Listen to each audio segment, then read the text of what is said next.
Hello friends, स्वागत है आपका अपने चैनल हिंदी साहित्य एवं व्याकरण में।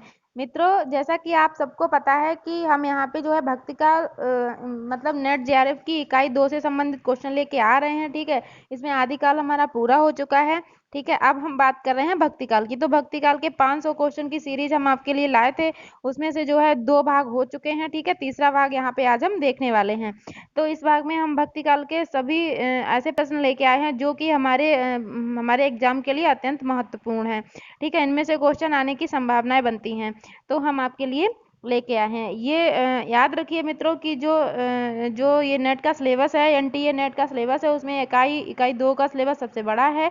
तो ठीक है, यहाँ पे हम सबसे पहले उसे ही जो है फाइनल कर रहे हैं, ताकि जो है उसी में और हमारी इकाइयों के सिलेबस छिपे हुए हैं। ठीक है, उन्हीं के कुछ कुछ भाग हैं, उनमें सिलेबस छिपे हुए हैं। आप हमारे साथ अगर लगातार बने रहेंगे तो हम आपकी नेट जेआरएफ से संबंधित सभी इकाइयों को पूर्ण करेंगे और नेट जेआरएफ की अच्छे से तैयारी करेंगे और अपनी सफलता को हासिल करेंगे। ठीक है मित्रों, आइए वीडियो को शुरुआत करते हैं। ठीक है, कबीर की वाणी को बीजक में संकलित किसने किया? कबीर की वाणी को बीजक में संकलित किसने किया मित्रों? धर्मदास ने। ठीक है, ये जो धर्मदास थे ये कबीर के बाद जो है इनके उत्तराधिकारी भी बनते हैं। ठीक है, बाबरी साहिबा का समय क्या माना जाता है मित्रों? आपको पता होगा कि बाबरी साहिबा का जो समय है 1542 ईस्वी से 1605 ईस्वी तक माना जाता है। ठीक है, आइए नेक्स्ट क्वेश्चन देख लेते हैं मित्रों। संत धन्ना ने किस आचार्य से दीक्षा ली थी? ठीक है, संत धन्ना ने किस आचार्य से दीक्षा ली थी? तो इनके जो गुरु का नाम था क्या था? आत्मानंद था। इनके गुरु का नाम संत धन्ना। ठीक है, और जो रामानंद थे उनके जो 12 शिष्य थे हम आपको बता चुके हैं मित्रों। उनके 12 शिष्यों का उल्लेख किस ग्रंथ में मिलता है? तो नावादास में मिलता है। नावादास के लेखक कौन है मित्रों? तो हमने आपको नावादास ने ये ग्रंथ लिखा है भक्तमाल। तो भक्तमाल में उन शिष्यों का उल्लेख मिलता है। ठीक है, और संत धन्ना आप याद रखेंगे कि इन्होंने किससे दीक्षा ली थी? तो आत्मानंद से। ठीक है, आइए आगे देख लेते हैं मित्रों। किस संत कवि का जन्म स्थान ननकाना साहब नाम से प्रख्यात है? कौन सा ऐसा संत था जिसका जन्म स्थान काहे से जो है प्रख्यात है? तो गुरु नानक देव ऐसे संत थे जिनका जो है जन्म स्थान काहे से ननकाना साहब नाम से प्रख्यात है। ठीक है, आइए देख लेते हैं जम्बनाथ का समय। जम्बनाथ ये कौन से हैं मित्रों? आपको पता होगा जम्बनाथ का जन्म कब और कहाँ हुआ था। ठीक है, तो हमने आपको एक बार बताया भी है। ठीक है, फिर से बता दे रहे हैं कि इनका जन्म जो है 1451 ईस्वी में जोधपुर के नागौर प्रदेश के पीपासर ग्राम में हुआ था। ठीक है, ये इस तरह से भी क्वेश्चन कभी कभी पूछ लिया जाता है कि इसमें जोधपुर नहीं दिया रहेगा। ठीक है, केवल पीपासर दिया रहेगा। तो पीपासर क्या है? गांव का नाम है। ठीक है, तो ये जो है हुआ था, और ये किस परिवार के थे? ये थे राजपूत परिवार के। ठीक है, आइए आगे देख लेते हैं मित्रों। चिश्ती संप्रदाय के आदि प्रवर्तक कौन है मित्रों? याद रखना है कि एक आदि प्रवर्तक होता है और एक होता है भारत में प्रवर्तक। ठीक है, आदि प्रवर्तक जो पहले जो प्रवर्तक थे वो कौन है? ठीक है, ये यहाँ पे बात कही गई है। तो चिश्ती संप्रदाय के जो प्रवर्तक हैं ये हैं आबू अब्दुल्ला चिश्ती। क्या है मित्रों?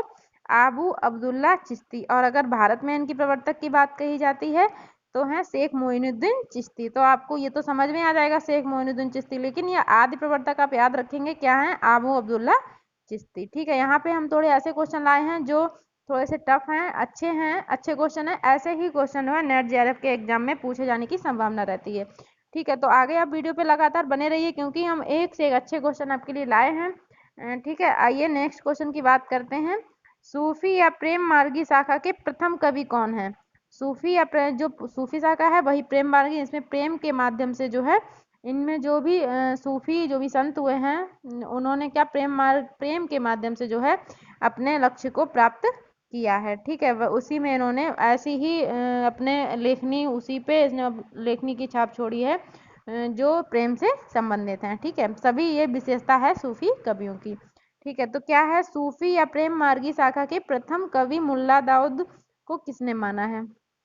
इस जो परंपरा है सूफी इनके जो है प्रथम कवि मुल्ला दाऊद को किसने माना है मित्रों? तो ये माना है राम कुमार वर्मा ने। यहाँ पे कई सारे 4-5 क्वेश्चन और निकल के सामने आते हैं मित्रों। ठीक है, आइए हम आपको बताते हैं। तो ये आपको तो याद ही रखना है कि प्रथम कवि किसने माना है? प्रथम कवि मुल्ला दाऊद को किसने माना है? ये माना है राम कुमार।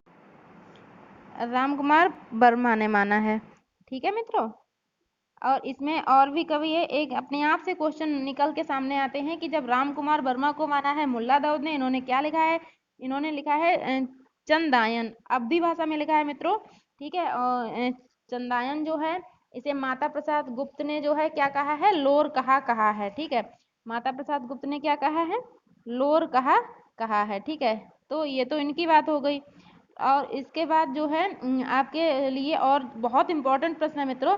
देखिए यहाँ पे और भी निकल के आता है कि हंसावली को मतलब गणपति चंद्र गुप्त ने जो है हिंदी सूफी काव्य का प्रथम कवि किसे माना है?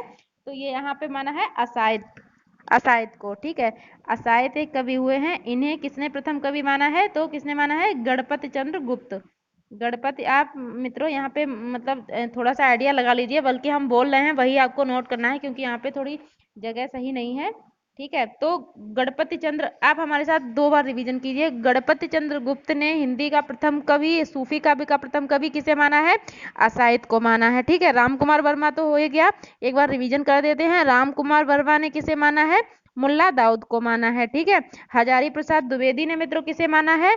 सत्यवती कथा जिसने लिखी है उनके कवि जो है ईश्वरदास ने माना है, ईश्वरदास को माना है। रामचंद्र शुक्ल बहुत इंपॉर्टेंट है मित्रों, रामचंद्र शुक्ल ने किसको माना है? रामचंद्र शुक्ल ने माना है कुतुबुन। क्या है मित्रों? कुतुबन। इन्हें माना है क्या? सूफी काव्य का प्रथम कवि। इन्होंने क्या लिखा है? मृगावती। क्या लिखा है मित्रों? मृगावती। ठीक है, और कब लिखी है मित्रों? 1503 में। ठीक है, ये आपको याद कर लेना है। एक बार फिर से रिवीजन कर रहे हैं। गणपति चंद्र गुप्त ने जो है सूफी काव्य का प्रथम